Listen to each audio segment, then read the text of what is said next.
And tonight on PM Express, a conversation on the controversial import restriction LI that has generated mixed reactions since the Trade Minister, Katie Hammond, made the attempt to lay it in Parliament. You recall there was fierce resistance from the minority and especially from businesses, as 6 of them petitioned Parliament not to allow the LI to pass. Well, today the Speaker, Alban Bagbin, has given the green light for the minister to lay the controversial bill on Thursday. The minority is still adamant. They have vowed to fight it with their last breath. But what does this mean for businesses? They've been making a case explaining why this will not augur well for businesses. Tonight, that big conversation happens here. How do they get the minister to buy into their explanations? Well, we will see about that come Thursday. But this is what you need to know about the import restriction LI. And the LI gives the minister to prohibit the power to prohibit or restrict the exportation or importation of such goods as may be specified in the instrument. That's section 12 of it.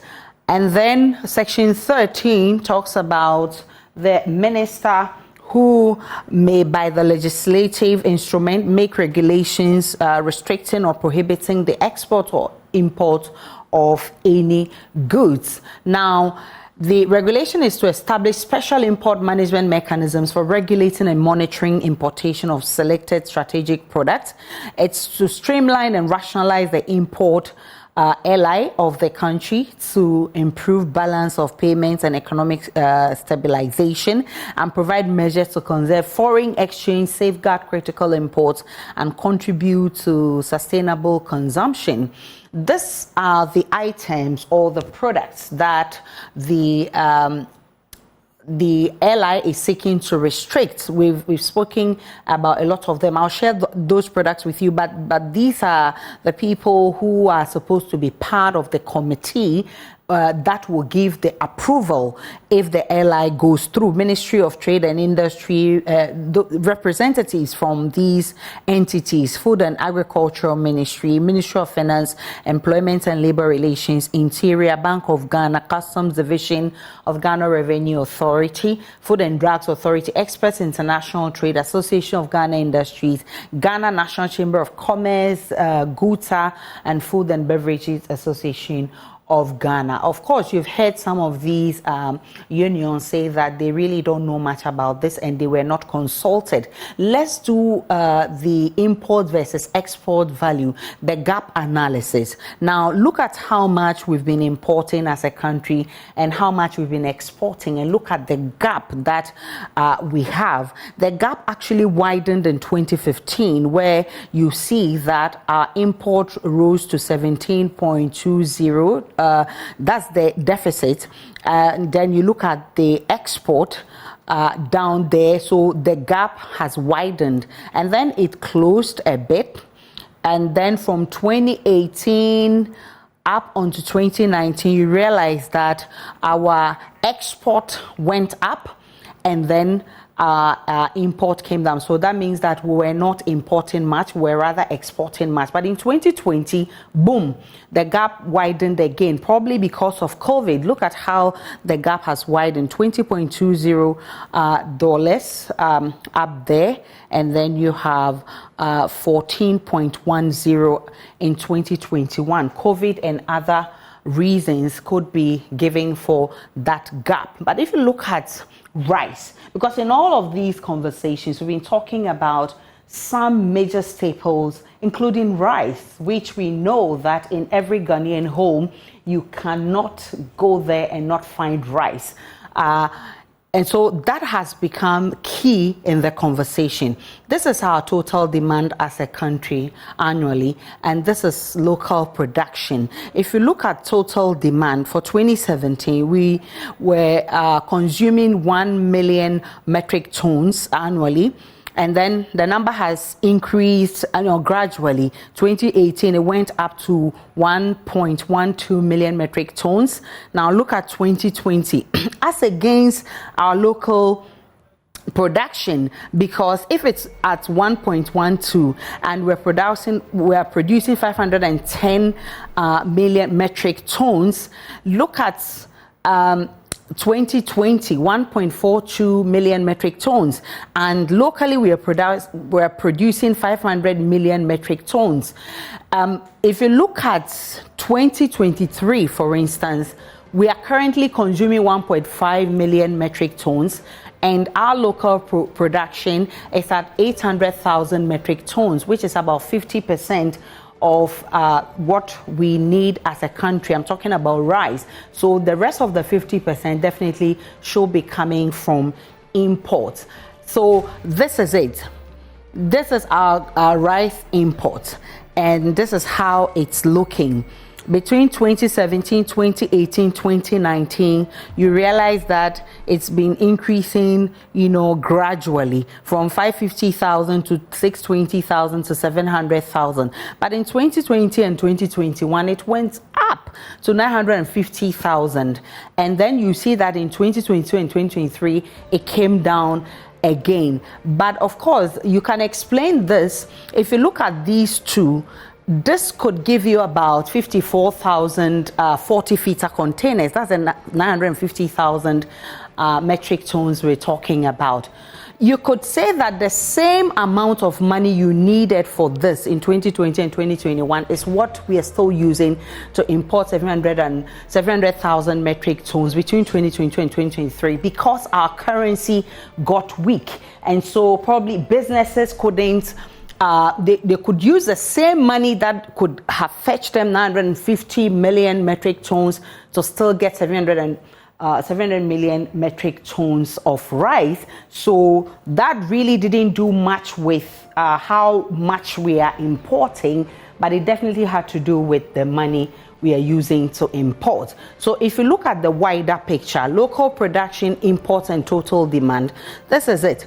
2022, we are currently at 460,000 metric tons. That is how much we demand in 2022. This is how much we are importing, 400,000 metric tons. And local production is taking up to 60,000 metric tons. So this is the gap. This is how much locally we can supply. And so we need all of this to make up for the demand that we need. GUTA, Food and Beverages Association, Importers and Exporters, Institute of Freight Forwarders, Chamber of Automobile Leadership, and Chamber of Commerce have petitioned Parliament over this. They don't want Parliament to allow this to pass. Now, their reasons are that there will be price hikes due to restricted competition. It will hinder the flow of goods and services. It will lead to an increase in smuggling from neighboring countries and create avenue for corruption. Well, the minister was on Joy News yesterday debunking some of these allegations. He said it will not breed corruption. Of course, he says that if you follow all the rules, I remember Rule 18 that says that if you go through the committee and it doesn't work, you have an appellate body, which is the minister himself. You can go to him. If that doesn't work, you can still go to court. Well, tonight, my guest, Dr. Joseph Obeng, he's president of the Ghana Union of Traders Association, GUTA. Also joining me is Dr. Humphrey Ayim-Dackeh, he's president of the Association of Ghana Industries, AGI. John Awuni is the executive director for Food and Beverages Association. He will also join us. And of course, Samson Asake Awingobit, who is the executive director of the Importers and Exporters Association of Ghana, will also join this conversation. Let's have a conversation after this break.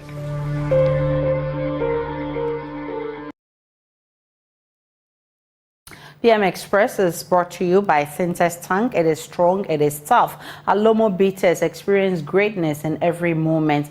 The Ghana AIDS Commission. Now let's talk about Sintex Tank.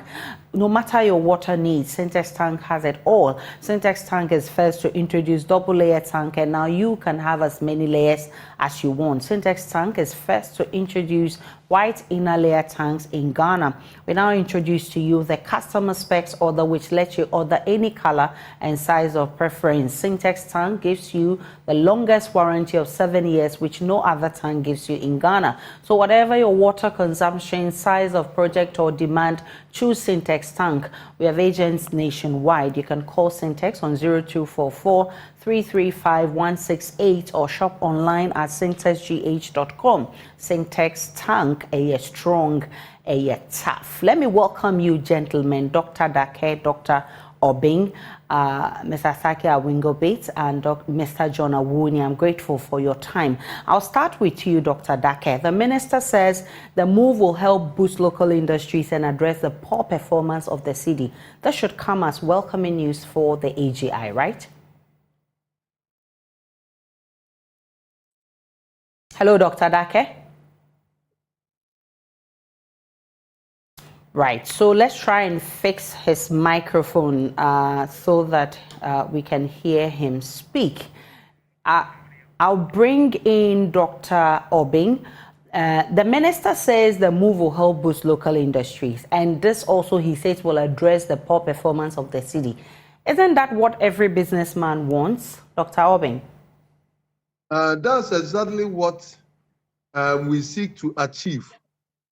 But the LI as is being presented lack the foundation. So we doubt whether it will be able to achieve the objectives, because there's no the LI do not spell out the measures and then the structures that is going to put down so that we can enhance on local production, as well as the measures that will be able to control the forest, as the objectives try to let us know.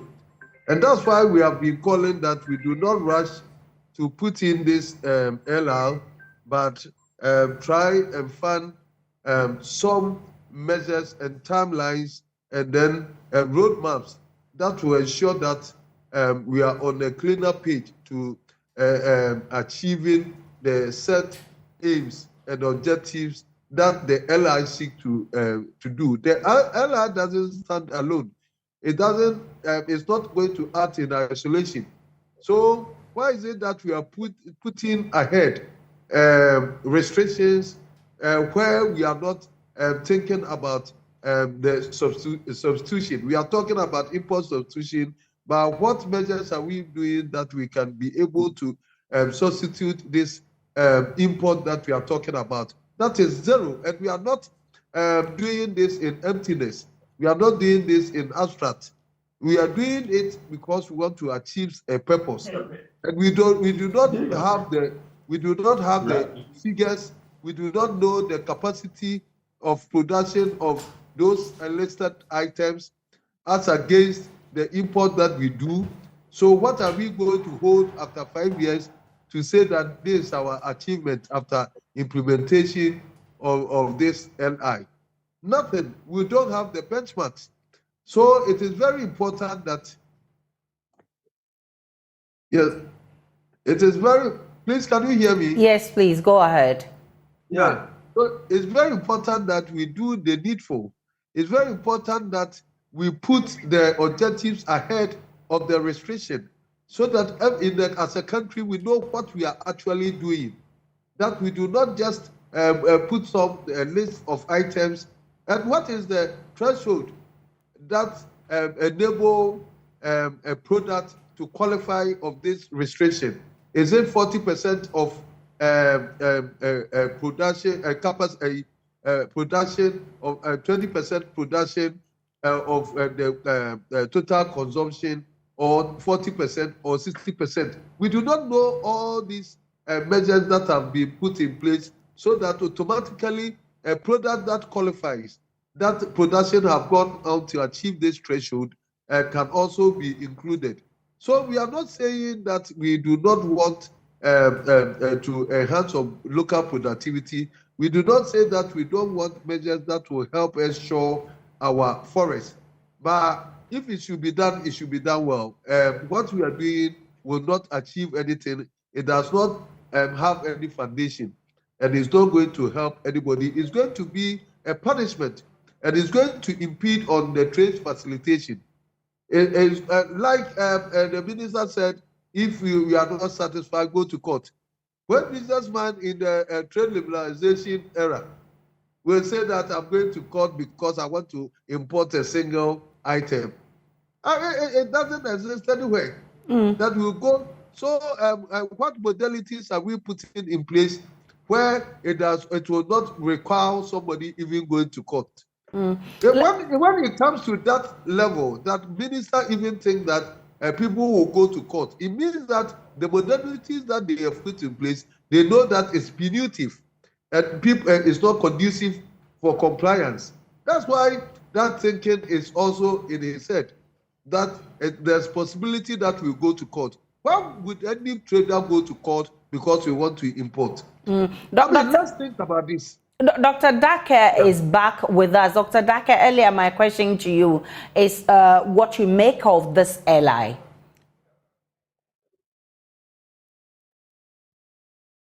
Hello, Dr. Dake. Kindly unmute for me. All right, thank you. Can you hear me? Yes, loud and clear. I hope you can hear me. Yes, Dr. Dake, go ahead. Wow. Can you hear me, Aisha? Doc, I can hear you. Please go ahead. Okay, great. So, accept my apologies. I'm currently in Ho. Okay, I'm currently in Ho at the AGM of the Association of Ghana Industries, our annual general meeting. And therefore, you have all industrialists gathered in Ho to contemplate and deliberate on various policy-related issues. What do AGI make of this LI? Our position on the LI, as stated, is that it's a positive LI that the minister seeks to push and create a framework around it urgently. The urgency around this is because, one, we are currently under an IMF policy where the IMF recently supported our balance of payment deficit position and also supported us on the forex front. That is the mandate of IMF.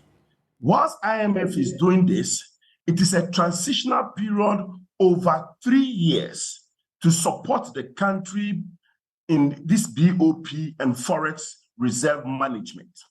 And within that period, it is the duty of the government to make sure that they can develop strategies that will aid it create a sustainable BOP and forex beyond the 3 years. We have done 1 year with the IMF. So the agency is so crucial. So when Dr. Obin asks why the agency, if government doesn't act with agency, in a matter of time, our forex position, and bear in mind the DDEP that has been designed, is just a restructured debt for a period. And very soon, government will be called on to start meeting its obligation. Once that is happening, government must demonstrate a way of creating a balance on the BOP and forex. Immediately in the short term, what is the immediate intervention? Your excess import becomes the first short-term intervention before you go to the medium-term intervention and the long-term intervention. So in the short-term intervention, forex, the excess forex, and what is the excess forex? If in a particular year you are importing poultry and the demand, and I'm giving an example, for poultry is 50 metric tons for a particular year, say 2023, and the market, individuals or players in the market go to import 150 metric tons, automatically 100 metric tons is in excess. What happens is that significant forex has been used to procure the excess 100, and significant forex will affect your balance of payment. That excess of 100 can be used to import rice or probably maize or other related products. So the position of the minister is, how do I curtail the excess import, not to ban the import? So if it is 50,000 metric tons you need in a year, bring 50,000 metric tons. And then the next year, if it's 50,000 metric tons, do same. Currently, there's excess import in some products, and they are hurting the forex management, revenue inflows, and the balance of payments. And the minister stated, My objective for this is on two fronts: BOP management and forex management. And the WTO rules allows you to use a quantitative measure as against a tariff. Tariff will bring further increase and hardship to the Ghanaian. So if the minister believes that there's a route by the WTO rules to use quantitative and then therefore manage the forex expense, there's nothing wrong with it. And I'm calling my colleagues to understand the context of this engagement. It is not banning the product. It is not reducing the quantity that we need in a year. It is managing the excess that may come by virtue of taking advantage of the liberalized economy. So we believe this is a good policy. We need everybody to come on to manage excess importation. And repeat, excess importation of overstocking in our country. I give another example. We know we have other importers and friends who have letters of credit, open letters of credit, and they have capacity to bring in all the 150,000 metric tons are indicated. They can dump it on the market, and they will sell it and mop up the forex on the market and create shortage for forex for petroleum sector. So if you understand the context of the minister, you will not get that. Dr. Ayim Dake, are you still on? Okay, I think maybe we lost him briefly. Let's try and get him back. He made a very valid point. Now, Mr. Awuni, earlier, Dr. Obing was raising some issues about what threshold, do you need to be able to, at what threshold can you actually be allowed to import and all of that? The minister says all of you have been consulted on this LI. In fact, he mentioned yesterday on Joy News that GUTA, the Food and Beverages Association, Chamber of Commerce, and even the AGI, he also says that you have presence on the committee that will decide who qualifies to import these items into the country. Why then the resistance, Mr. Awuni? Well, clearly, thank you very much, Aisha, and good evening to your listeners. Let me say that if the consultations were done, we will not sound the way we sound on air. We will not act the way we are acting. It is one thing to pass information to people and another thing to have their input.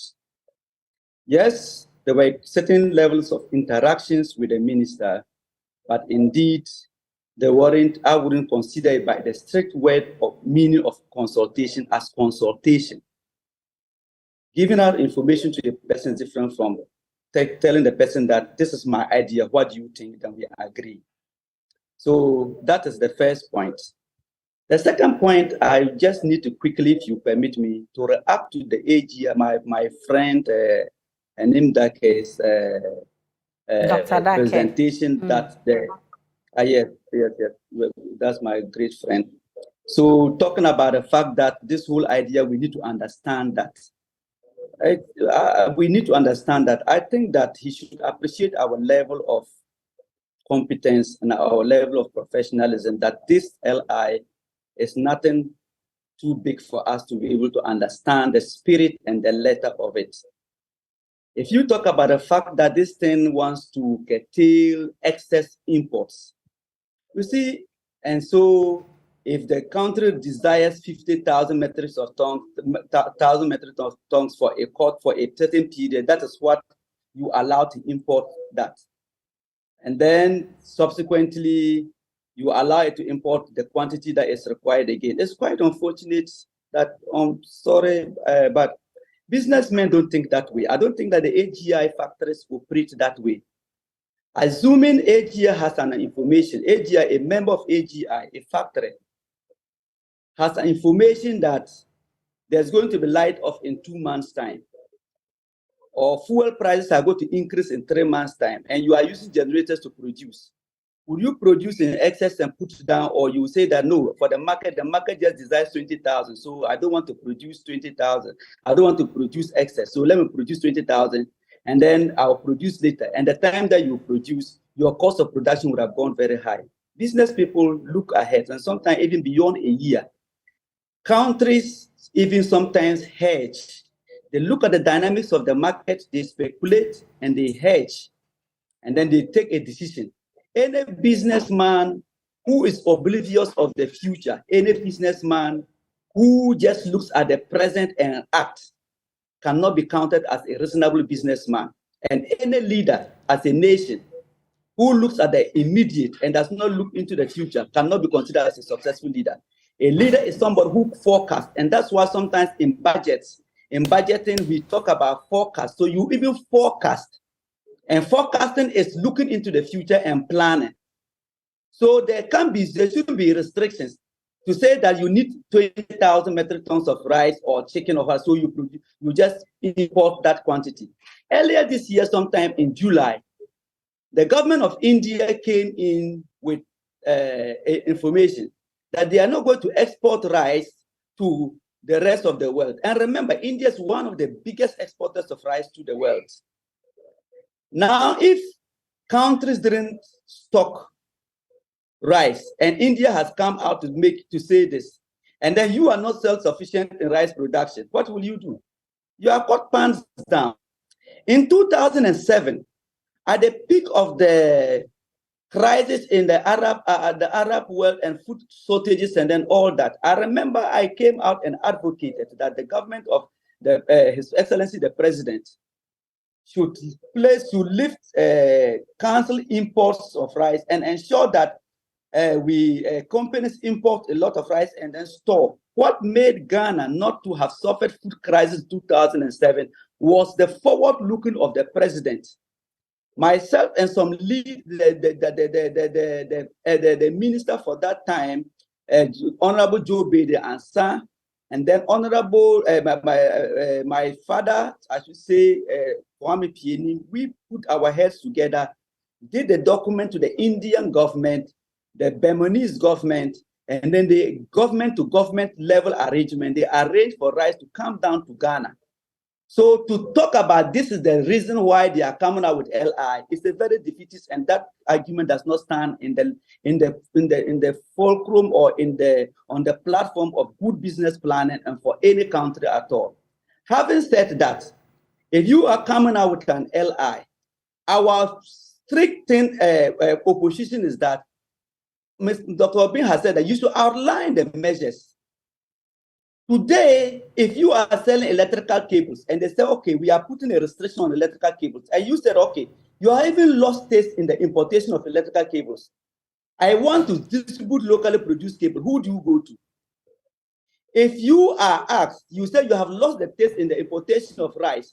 I want to buy locally produced rice and then sell. Where do you go to? At what price will the producer sell to you that you can sell to the consumer and the consumer will not be affected? Chicken, at what price? Where do you go to? These gaps are left. And when the country is planning, the country needs to really plan and plan well. Why are they producing the rice? What quality of rice are they producing? What variety of rice are they producing? What price are they going to be offering to the wholesaler, then to the retailer, then to the consumer? In 2004, indeed, beginning from 2001, 2002, 2000, when we came out with the issue of the school feeding program, and I mean I was part of the team that the Honorable Kwadwo Shika put together to advise him on how to boost local rice production and other crops. When we came out with that, there were meetings between producers and then the wholesalers and then the processors, and then finally we agreed that the price at which the final product will be delivered to the consumer, at that time, the price we agreed that should be given to the school feeding people, to the government subvention institution, the military. All right, so that's so okay. Whatever be the case.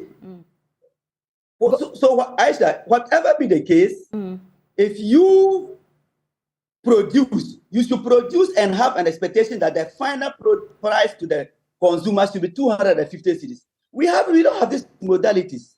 So you can go to a poultry producer, a rice producer, and they tell you that they are selling a crate of eggs 100 cedis. If you don't mind, you don't have alternative. You can go and they tell they are selling a bag of rice 1,000 cedis. If you wouldn't buy, you have no alternative. Then they tell that we have produced and they haven't bought. So minister, don't give them permit to import. So at the end of the day, your citizens suffer. And so our presentation, all this while, it's not just business people making noise, but it's on professional grounds, years of experience, practical experience that we want to deliver to this government. And that's why we are appealing to the government. Let them hold this thing back and let us reason together and see what we can do. If you are coming out with an LI this way, and yet poultry farmers don't have their own chickens, the finance minister has put in his budget that they have procured 5.5 million day-old chicks and they have distributed to the poultry farmers. Let them carry the media out and let them show all over the country where these birds are. The day-old chickens they are claiming that they have procured, some of them are being presented to the poultry farmers at 36 cedis per bird, per chicken, contrary to the normal market price, which is 13 cedis and which we even consider as expensive. Expensive because if you buy a day-old chicken at 13 cedis and end up selling the broiler, which you have bred for about 4 to 6 weeks at 130 cedis, how much will you now sell the broiler when you buy the day-old chickens at 36 cedis? These are very fundamental questions that we want to ensure that people don't turn this entire thing into a private business, into a cash cow, that they will make it at the expense of the nation, at the expense of the ordinary citizen. Okay. We are looking at the fact that, yes, you say imported chicken is expensive. Imported chicken, a box is 360 cedis. Yet the local one is 1,000 Ghana cedis. The 360 cedis. The 360 cedis, if we should even take that Aisha, and then you have a Ghanaian, a teacher who earns 1,000 cedis, buys imported chicken 360. He is left with 640 cedis. A bag of rice is 750 cedis currently. He cannot even buy, the money left cannot even buy a bag of rice. Right. Not to talk about buying oil. Let me bring Let me bring in Samson Awingo bit, because the minister clearly explains that this is not a ban on importation, it's actually a restriction. And he says that if for any reason you have cause to doubt his discretionary powers in refusing you a permit, for instance, to import, you can go to court to challenge it. That should settle the matter, isn't it? I think that is for me, yeah. Yes, Isa, I think that is a premature ejaculation that the minister is trying to. He's trying to jump the gun. Why is he wishing that one day he will deny someone's the permit and then directing the person to go to court? Is it because he knows that he's in government, and for that matter, government control a lot, even up to the judiciary, and for that matter, even though we our constitution, the judiciary is supposed to be the independent body and take independent decisions according to our constitution. I'm not sure that's the reason the minister is. Ghanaian perception, of course. Ghanaian, if you go out there to do sampling of Ghanaian perception about the judiciary, everybody will tell you about the way they are thinking about the judiciary. So completely. But this is actually a basic provision in the constitution. If you feel that your rights has been trampled upon, you can go to court. So this has nothing to do with the minister or the independence of the judiciary. Then from day one, he has already infringed the business community right by saying that if one is going to apply for the application, one must compulsory declare your company profile, your company board of directors names, your company, where you'll be getting your monies from, who are your shareholders, what are their sales structures, lifting the veil of the company without even you going to court, without nobody investigating anybody in this country. That on its own is an infringement on the business community. But let me say a very big good evening to my very good friend, the Ayim Dake. And his language, he's enjoying himself on his annual general meeting, AGM. He didn't invite any of us who are his partner or who are his sister's organization. But I wish him all the best in his AGM. But I can tell you, if care is not taken, you remember, Isa, this was the way the AGI behaved during the total removal of the benchmark values. Their advocacy was that we have the capacity And if the government reverses the benchmark value because the benchmark value was causing injury into their product and they were not able to produce. So 1 year down the lane, government total reverse the benchmark values. And this is where we are. If any Ghanaian goes to market today to enjoy Christmas, let's say you go and you meet an imported rice, and it's so because we have paid duty so much, it is expensive. The rice that is being produced here, or the meat, the poultry that is being produced here, or the soup, or the ideal milk, or the fruit juice, or the biscuit that is being produced here, you cannot see the difference between what is being imported and paid so much taxes and what is being produced here, simply because the leadership of the AGR has totally woefully failed. And because of that, even their own membership has resorted to importations of finished product into this country. That is in public knowledge. And so our brothers from AGR would lead the same thing that they did at the time, and importers were paying, let's say, 80,000, 83,000 to clear a container at the port, or were paying 15,000 or 20,000 to clear Toyota Vit. Today, that Toyota Vit or Toyota Yaris, one will have to pay like say 53,000, 56,000 before you can clear it. They are saying that we should, if you are going to import a car, you are going to be under restricted with this LI. I don't know whether if we are now manufacturing cars in this country and at what percentage that we think that we have gotten to, and because of that, if one wants to import a car, meanwhile, the 2023 budget, the 2024 budget stated that one can bring electric cars without even paying duty and taxes. Yet you came to Parliament with an LI. Is it not? I don't know how I'm going to put this thing, but I can tell you, Isa, the business community is saying that even with the way I see the AGR president reaction this evening, that is why I am calling that even if this LI will come, even though we are calling on the 2/3 of the members of Parliament that they should throw this policy on the window of Parliament. They should not even let it pass through the first gate and let alone pass coming out on the second gate.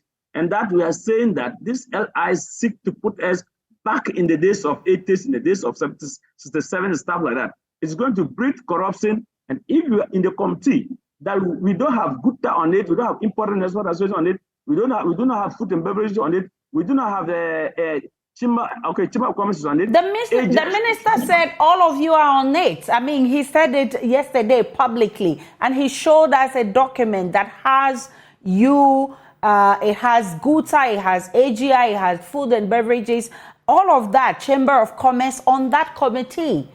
That's what the minister says. The minister should prepare to, there will be blows in this committee. There will certainly be blows because if any importer put in application and anybody from Asia come to sit there and said they will not allow, we will not also allow, that is going to be chaotic. That is why I was calling that there's a need for the government to make sure that even if this will go, if they accept the proposal that we are proposing and it will become an LI, then we are saying that they should take off all the business community. Asia should be out of it. Chamber of Commerce should be out of it. For you said you have seen the document that our names were there. But my colleagues are on air right now. Dr. Ben is here. Reverend John Awoni is here. Samson Asake Aringo is here. We have the LI that we are having now. We did not see our names are missing. It does look like it's the new document that he will be submitting on Thursday. In fact, the speaker has given him the green light. But let me bring in Dr. Dake. Dr. Dake, the issues that we've raised over the period, I mean, hearing from all the businesses, is whether we have the capacity. Currently, Ghana consumes about 1.5 million metric tons. Approximately 50% of it is being imported. Many have questioned if we can meet the demand for rice, for instance, considering it is most consumed meal in Ghana. You can say same for sugar, fruit juice, and the other 19 products. Do the local companies have what it takes to meet the demand, Dr. Dake? Kindly permit me to take off my video because of the distance and the data so we can engage, because I'm getting breaks in the communication. Right. The question again, Aisha, I plead with you that you do not lose focus of the objectives. the objectives as captured by the minister has nothing to do with this issue of capacity. The immediate objective, and is in the short term, has clarity of BOP management and forex management. If you take your eyes off the clear objective and you sneak into capacity-related matter, that might be in phase 2 or phase 3 of intervention. And then you look at what the preparation of the government through its budget and its agencies demonstrating their capacity to meet this. Let us focus, because I keep seeing my colleagues moving out from the focus or the subject matter onto other related matters. I thought the issue had to do with the clear objective and the implementation plan. If we could handle it systematically, we'll support or help our audience understand the situation at hand. I am not running away from capacity. The subject matter of capacity, when we analyze this, comes in as a phase 3 matter. Phase 2 is implementation. Phase 1 is identification of the problems and its objective. So if we care to tackle with the implementation, we have implementation suggestions that we believe can give comfort to other members who are agitating on this matter. What are they? The implementation committee's job or agenda is to screen applications that will come in. The committee will need to appoint a chairman. And with that, any 3 members of the committee can call for a meeting to deliberate on applications. And our proposal is that let this application come through a portal and let the feedback from the committee also be published on the said portal or website for all stakeholders to go in and see the decision of the committee and give a timeline to the minister to make a decision. If by that time he hadn't made a decision, you have the right or to call on the minister or call on other stakeholders to address the matter. So if we interrogate the implementation, because in principle, I do not believe what I heard from the opposition in parliament is that they do not agree in principle that we need some form of measures to control the imports. Their concern is the implementation. So why don't we move from the objective to the principle and then to the implementation plan and see whether the implementation plan can complement the first 2 agenda. If we deal with that, we can go to phase 3, which is capacity.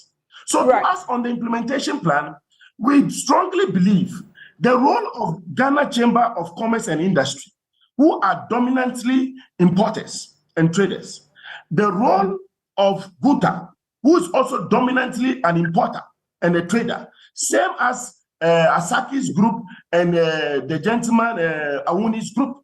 So if you put all these 3 or 4 groups together, technically they're into the trading community.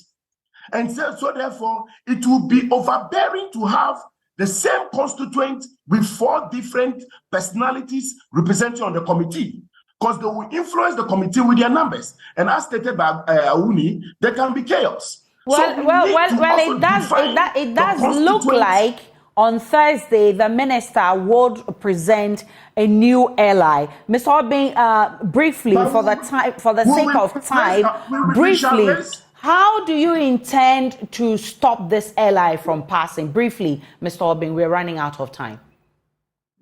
We will encourage the LI. I thought I had the floor, Aisha. Dr. Danke, I think you've made the point. We're running out of time. You've made the point. So, Dr. Obeng, your brief comment so we can wrap up.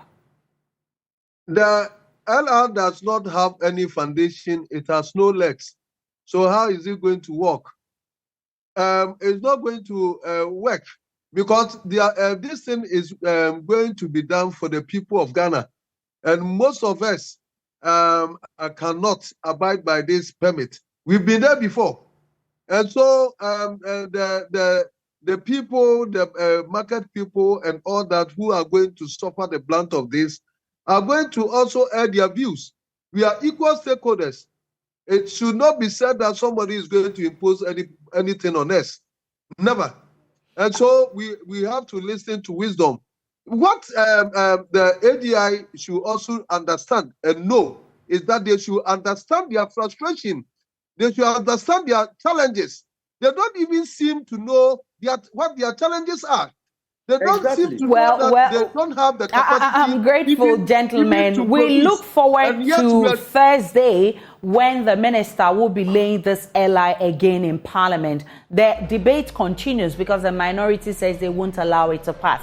Let's see how it goes. This is a conversation that has just begun because these products are very important products that all Ghanaians are interested in. I'm grateful, gentlemen. John Awuni, Dr. Obing, Dr. Ayim Dake, Mr. Astake Wingobe. Do enjoy the rest of our programs.